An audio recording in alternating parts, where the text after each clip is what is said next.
भगवान राम जब सत्य के लिए लड़े, उनके पास सत्ता नहीं थी। भगवान राम जब सत्य के लिए लड़े, उनके पास संसाधन नहीं थे।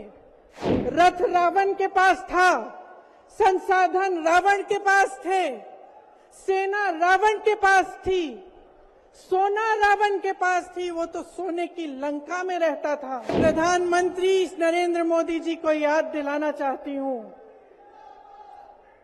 कि इस जीवन राम भगवान के जीवन गाथा का क्या संदेश था। सत्ता सदैव नहीं रहती, सदैव नहीं रहती सत्ता।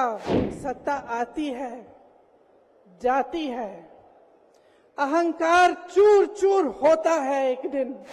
मुझे इंडिया गठबंधन की ओर से इंडिया गठबंधन की 5 सूत्री मांगें पढ़ने के लिए कहा है। इससे पहले कि मैं ये शुरू करूं, मैं एक छोटी सी बात आपके सामने रखना चाहती हूं। देखिए, ये दिल्ली वाले जानते हैं कि ये दिल्ली का सुप्रसिद्ध रामलीला मैदान है। यहां बचपन से मैं आ रही हूं।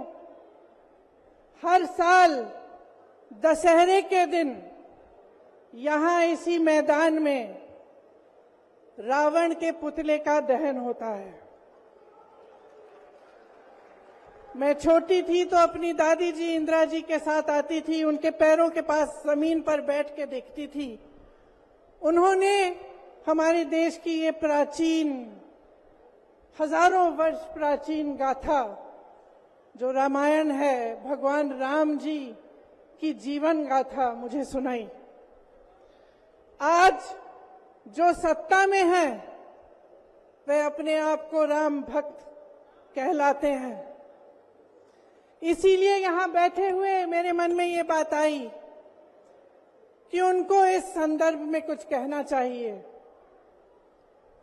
मुझे लगता है कि वे कर्मकांड में उलझ गए हैं। मुझे लगता है कि वे दिखावे में लिप्त हो चुके हैं। इसीलिए मैं आज यहां खड़े होकर उन्हें याद दिलाना चाहती हूं कि वो हजारों वर्ष पुरानी गाथा क्या थी और उसका संदेश क्या था। भगवान राम जब सत्य के लिए लड़े, उनके पास सत्ता नहीं थी। भगवान राम जब सत्य के लिए लड़े, उनके पास संसाधन नहीं थे, उनके पास तो रथ भी नहीं था। रथ रावण के पास था, संसाधन रावण के पास थे, सेना रावण के पास थी, सोना रावण के पास थी, वो तो सोने की लंका में रहता था। भगवान राम के पास सत्य था, आशा थी, आस्था थी, प्रेम था, परोपकार था, विनय था, धीरज था, साहस था और भगवान राम के पास सत्य था। मैं सत्ता में बैठे हुए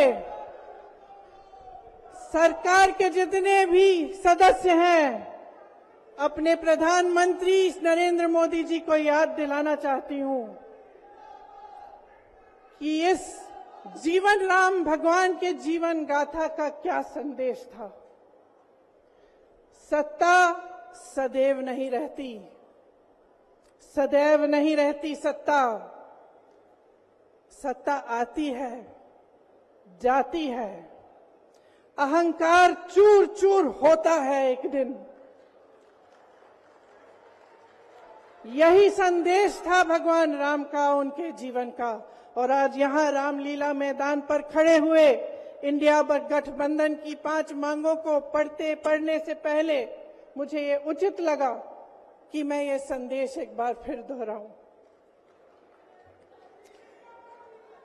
इंडिया गठबंधन की 5 सूत्री मांगें भारत के चुनाव आयोग को लोकसभा चुनावों में समान अवसर सुनिश्चित करना चाहिए।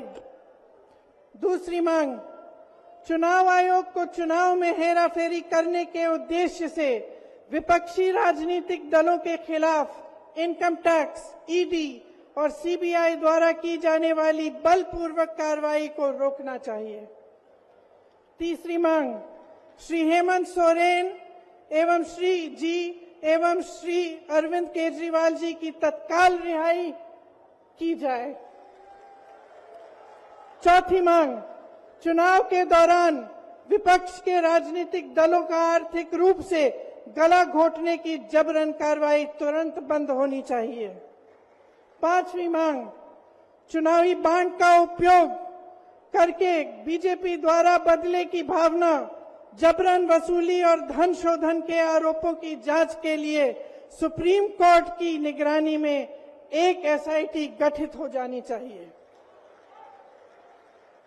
बीजेपी शासन द्वारा पैदा की गई अलोकतांत्रिक बाधाओं के बावजूद इंडिया गठबंधन लड़ने, जीतने और हमारे लोकतंत्र को बचाने के लिए दृढ़ और आश्वस्त है।